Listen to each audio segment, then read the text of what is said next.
¿Quién fue Pancho Villa? Bueno, si le preguntamos a Paco Ignacio Taibo II, seguramente no podrías entenderle, porque tendría la boca llena de la sustancia vital de don José Doroteo Arango Arámbula. Así que busquemos en otro sitio. Puede que este otro señor sepa algo, así que preguntémosle. Asesino, asesino, asesino, métanle una rata con tinel por el... Mejor no. ¿Qué tal? Ajá, aquí, John Reed. Ya te había olvidado. Curioso que casi no se hable de ti, México Insurgente, esa maravillosa antología de crónicas periodísticas que escribiste como corresponsal en territorio mexicano entre 1913 y 1915. Esto es injusto, yo también quiero hablar de mi general. ¡Ey! Suelta el micrófono, Paco. Como decía, el 16 de diciembre, un joven que viste un traje de pana amarillo llega a El Paso, Texas, en la frontera entre los Estados Unidos y México, al borde del río llamado Grande por unos y Bravo por otros. Es un periodista de 26 años llamado John Reed, nacido en Portland, ex estudiante de Harvard que dispone para su futura aventura de una cuenta de gastos, además de cargar una farmacia en su maleta, 14 diferentes clases de píldoras y vendajes. Viene a cubrir la revolución en México para el Metropolitan Magazine y el World de Nueva York, una revista y periódicos socialistas. Para hablar de Pancho Villa hay que entender no solo su contexto histórico, sino a los individuos que lo conformaron, dónde crecieron y a qué ideas fueron expuestos. Y para ello, amigas y amigos, me adelanto diciéndoles que el México revolucionario fue un completo desmadre. Cuando Villa tenía 16 años, trabajaba vendiendo leche en las calles de Chihuahua. Míralo, qué bonito está, ahí repartiendo la leche. Hijo de peones ignorantes, jamás tuvo la oportunidad de ir a la escuela. Un hombre tan transparente como el agua vista a través del vidrio de un vaso, sin la más vaga noción de la complejidad de la civilización, pero que, pese a esto, se consolidaría como un individuo con una astucia sobresaliente. Se cuenta que de adolescente asesinó a un oficial de gobierno supuestamente porque había abusado sexualmente de su hermana, pero según las fuentes de John Reed y parte de mi interpretación, creo que lo más probable haya sido que Villa, con la sangre del rechazo a la autoridad y a la represión federal circulando por sus venas de la juventud, decidió poner un alto a la insoportable insolencia oficialista. Después de semejante acto, Villa huyó para convertirse en bandido, vocación que ejercería durante cerca de 20 años, aunque habría que resaltar que el crimen que detonó su insurrección no fue lo que lo catapultó como el enemigo del gobierno federal. Recordemos que hablamos del México antiguo, en donde las vidas valían más bien poco, pero entonces, ¿qué pasó? Pues resulta que, en algún punto, a don Doroteo se le ocurrió cometer una de las máximas afrentas penadas en el México porfirista. Ahora, juguemos un juego. ¿Cuál de estas opciones crees que haya sido el motivo? Opción A, realizó comentarios apócrifos sobre el clero. Opción B, destruyó una fábrica textil. U opción C, robó ganado a los ricos hacendados. Pues ¿qué crees? Que la propiedad privada de las clases altas fue la que colocó el puntero sobre Villa y a Villa sobre el mapa.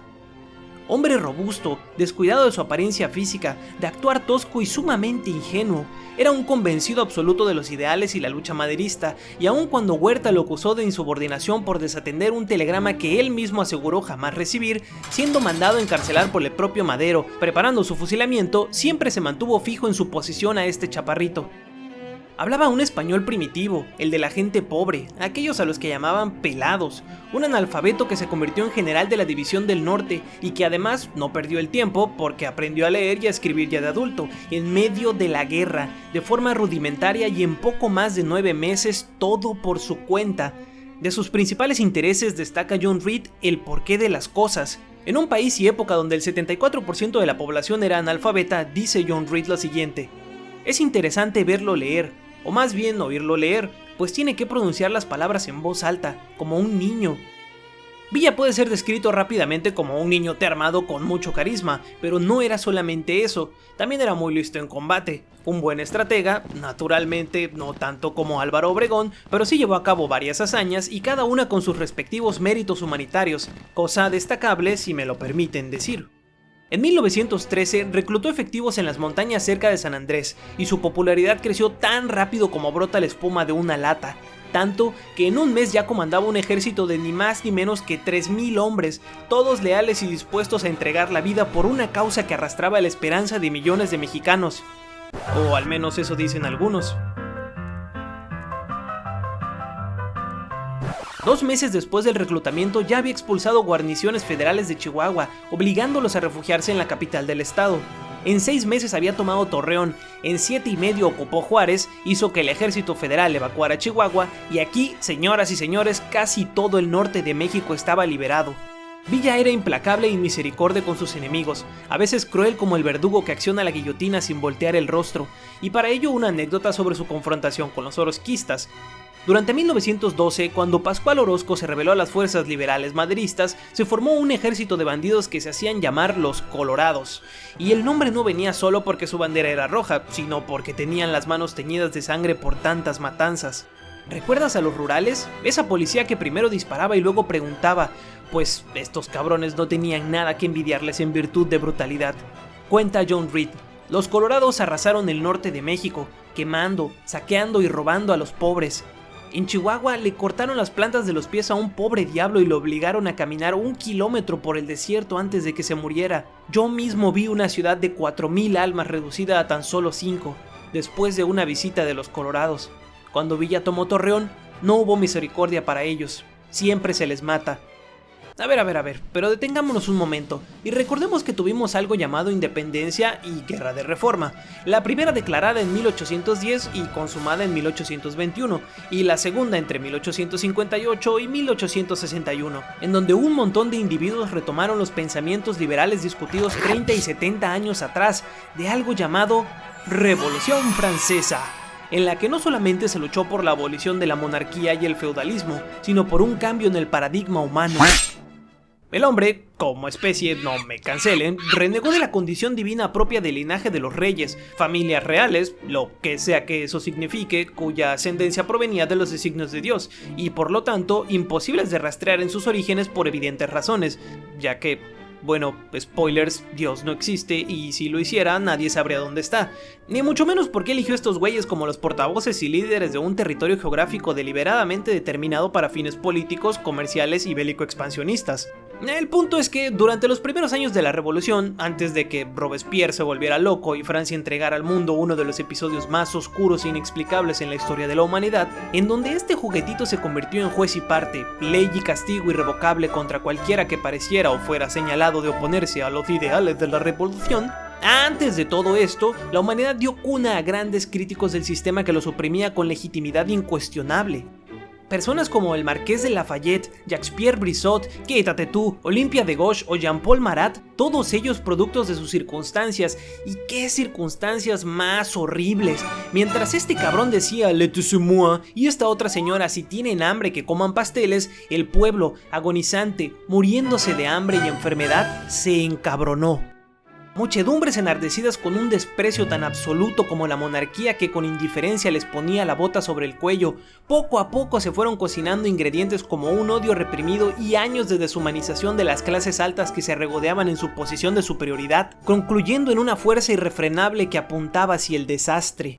Tratados como meros peones, recursos y mano de obra barata al servicio de reyes, aristócratas y poderosos, los franceses, ellos solitos, iniciaron una reacción en cadena de lo que se convertiría en una serie de independencias y revoluciones futuras, todas ellas resultando en totales masacres y guerras civiles que acabaron con la vida de millones de seres humanos, auténticos baños de sangre producto de la persecución del poder por el mismo poder, porque como dijo George Orwell, el poder no es un medio, sino un fin en sí mismo. No se establece una dictadura para salvaguardar una revolución. Se hace la revolución para establecer una dictadura. Los grandes personajes que los maniqueístas que enseñan la historia en este país se encargaron de mitificar y demonizar al individuo por igual. Héroes o villanos, no hay más. Parece ser la premisa que ha permeado durante siglos en este pedacito de globo que habitamos. Al descomponerse el ejército de los Dorados en 1916, luego de que fuera mermado irremediablemente por las superiores capacidades estratégicas de Álvaro Obregón, Francisco Villa volvió a su vida de bandido y en un viaje a Columbus, Nuevo México, con sus hombres saquearon, incendiaron, violaron y asesinaron sin reparo. ¿A quiénes me recuerda? Dándole la razón a Mark Twain. La historia no se repite, pero rima. El 2 de diciembre de 1915, Villa y sus hombres arribaron, desarmaron y pusieron contra el paredón al pueblo entero de San Pedro de la Cueva, Sonora. Cerca de 300 personas fueron apresadas debido a un acto de autodefensa por parte de la población y 136 hombres, entre ellos menores de edad, fueron formados a un costado del templo católico para ser fusilados. De no ser porque Macario Bracamontes, villista originario de la región, rogara que se perdonase la vida a las mujeres, este cabrón no se hubiera detenido. Mientras los compañeros de Villa asesinaban fríamente a los residentes del pueblo, el cura Flores le lloró e imploró que detuviera la masacre. ¿Y cuál fue la respuesta de Villa? Ni madres, y te callas. Solo cuando Bracamontes desenfundó su pistola y retó a Villa con la intención de parar lo que estaba ocurriendo, fue que ordenó que se detuvieran, dejando un horroroso saldo de 85 vidas humanas. ¿Y qué? ¿Montaron sus caballos y se fueron? Ni madres otra vez. Varias mujeres fueron violadas por los villistas y luego su líder, el héroe de Paco Ignacio, ordenó incendiar el pueblo y desde las alturas de la iglesia de Batuc se aseguró de que sus órdenes habían sido cumplidas, triunfante, probablemente satisfecho y con una sonrisa.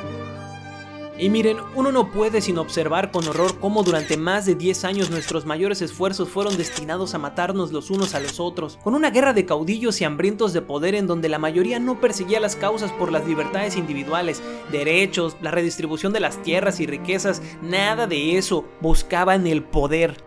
Aquí es cuando se me baja la admiración que genuinamente se puede llegar a sentir por Villa, y recuerdo que solo fue un hombre producto de las circunstancias en las que fue inmerso desde su nacimiento, un México plagado de violencia y menosprecios a la clase baja. Fue un psicópata, tal vez, pero además con un ejército de hombres dispuestos a matar en su nombre antes que en el de la supuesta causa revolucionaria. Dice un profesor anónimo charlando una fría noche sobre la ingratitud de las revoluciones: no es la tropa, los soldados comunes, famélicos y hambrientos quienes se benefician de la revolución. Los oficiales sí, o algunos de ellos, pues engordan con la sangre de la patria. Nosotros no. Y al final uno se rasca la cabeza, arruga el rostro y piensa: chale, porque tan pronto como se hizo gobernador de Chihuahua en 1913, hizo que su ejército pusiera a trabajar la planta de energía eléctrica que estaba en desuso, los tranvías, teléfonos, obras hidráulicas y un molino de harina, todas propiedades confiscadas de Luis Terrazas, cuya familia había sido hasta entonces propietaria de aproximadamente 70,000 kilómetros cuadrados de tierras e innumerables empresas. También impulsó la pena de muerte al robo y prohibió la venta de alcohol al ejército. Allá donde caminaba por Chihuahua, que en aquel entonces tenía unos 40,000 habitantes, se dice que Villa mandaba construir una escuela por donde viera muchos niños en la calle, llegando a levantar unas 50 de ellas. Era casi una obsesión, ¿y no fue acaso un acto noble y sincero? Dedica John Reed un capítulo completo al sueño de este combatiente ignorante, sin suficiente educación para ser presidente de México, como solía decir él. Cuando se establezca la nueva república, ya no habrá más ejércitos en México. Los ejércitos son el mayor apoyo de la tiranía. No puede haber dictador sin ejército. Pondremos a trabajar a las tropas. Por toda la república estableceremos colonias militares compuestas por veteranos de la revolución. El Estado les otorgará tierras agrícolas y fundará grandes empresas industriales para darles trabajo. Trabajarán 3 días a la semana y trabajarán muy duro, porque el trabajo honesto es mejor que combatir. Y solo el trabajo honesto produce buenos ciudadanos. Los otros 3 días recibirán instrucción militar y enseñarán al pueblo a combatir. Entonces, si invadieran la patria, bastará con llamar por teléfono al Palacio de Gobierno desde la Ciudad de México y en cuestión de días toda la nación mexicana se alzará en los campos y en las fábricas, totalmente armados, equipados y organizados para defender a sus hijos y hogares. Mi mayor ambición es pasar mis días en una de esas colonias militares, entre los compañeros a quienes quiero, que han sufrido tanto y tan profundamente conmigo. Me gustaría que el gobierno estableciera una fábrica para producir buenas sillas de montar y bridas, porque sé cómo hacer eso. El tiempo restante me gustaría trabajar en mi pequeña granja, criando ganado y cultivando maíz. Sería bueno, creo yo, ayudar a que México fuera un lugar feliz. Ese era Pancho Villa. Un hombre ordinario con poder extraordinario durante un momento álgido y lleno de barbarie en la historia mexicana. Una personalidad compleja que no vale la pena clasificar en ese extremo que solo te deja escoger entre las reduccionistas categorías de héroe o villano. Dejemos de ver a estos individuos como grandes figuras ajenas a un contexto histórico universal y entendamos nuevamente que antes que la historia de la Revolución Mexicana, más atrás de la historia de la independencia, incluso antes que la historia de la Revolución Francesa, está la historia de la humanidad, interconectada por hilos invisibles que parecen hacer oscilar el péndulo ideológico y el actuar de la especie entre una dirección y otra, según en qué punto del infinito mapa coloquemos el dedo, y sin un rumbo aparente. Porque cuando Luis XVI fue descubierto huyendo a Austria, tierra natal de María Antonieta y aliado intelectual opositor a la destitución de la monarquía absolutista, la cuchilla cayó junto con su cabeza en 1993, y Charles Henry Sanson diría: tras ser ejecutado exclamó: mi gente, muero inocente. Entonces, volviéndose hacia sus verdugos, Luis XVI declaró: caballeros, soy inocente de todo lo que se me acusa, y espero que mi sangre tal vez cimiente la buena fortuna de los franceses. Eran las 10:22. Uno de los asistentes de Sansón mostró la cabeza de Luis XVI a la gente, tras lo cual un grito de ¡Viva la nación! ¡Viva la república! Surgió y se escuchó un saludo de artillería que llegó a los oídos de la familia real encarcelada. Los tambores sonaron, la gente vitoreó, y el canto triunfal de un acto simbólico exacerbó las emociones del pueblo francés, embriagado por la inocente ilusión de éxito que no significó sino el punto de partida para uno de los periodos de barbarie más oscuros e inexplicables en la historia de la humanidad. Y así como la monarquía no se fue a ningún lado, sino que regresó intermitentemente, luego del exilio de la gran figura maligna que se había construido de días, la guerra no solo tampoco cesó, sino que se dio inicio a una serie de traiciones, guerras civiles, masacres y mucha violencia contra un pueblo cansado de tantas vejaciones. Durante estos enfrentamientos, unos cuantos hombres se disputaron el poder y la posibilidad de establecer su sistema de control sobre el Estado, y por esos cuantos, cerca de 3 millones de mexicanos perdieron la vida, porque aunque a algunos historiadores no les guste contabilizar a la migración, la enfermedad y la tasa de natalidad como factores consecuencia de la revolución, son el inevitable resultado de las condiciones a las que la sociedad de principios de 1900 fue arrastrada. Este país continúa atado al caudillismo, un sistema en el que se rinde devoción a una figura de autoridad que actualmente no es de armas tomadas de manera literal, sino más bien simbólica, dominando socialmente a través del discurso y el populismo, provocando que millones de sujetos necesitados de vivienda, salud y seguridad depositen su esperanza en un personaje idealizado que solo es el resultado de fuerzas y tendencias a las que está a merced, nada más, siendo empujado al margen del péndulo ideológico y con más bien poco espacio para actuar con libertad. Haciendo lo imposible, moviéndose con paso lento y tratando de solventar la deuda que lo llevó al poder o en el espacio donde hoy se encuentre.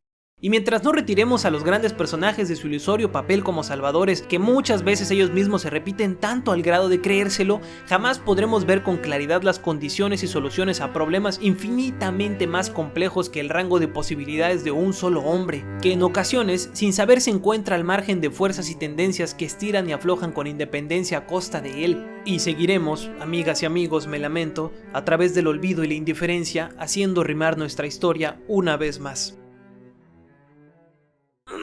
Pero bueno, eso sería todo por el video, espero que lo hayan disfrutado y rescaten algo de él. Yo por lo pronto no me quiero despedir sin antes agradecerles por llegar hasta este punto y mencionarles que tengo un Patreon en donde por solo $1 al mes pueden apoyar e incentivar la creación de este contenido. Como sea, se agradece mucho el mero acto de ver y compartir el video. Yo soy José Ramón Hidalgo y estuviste en la Caverna de Homero. Bye.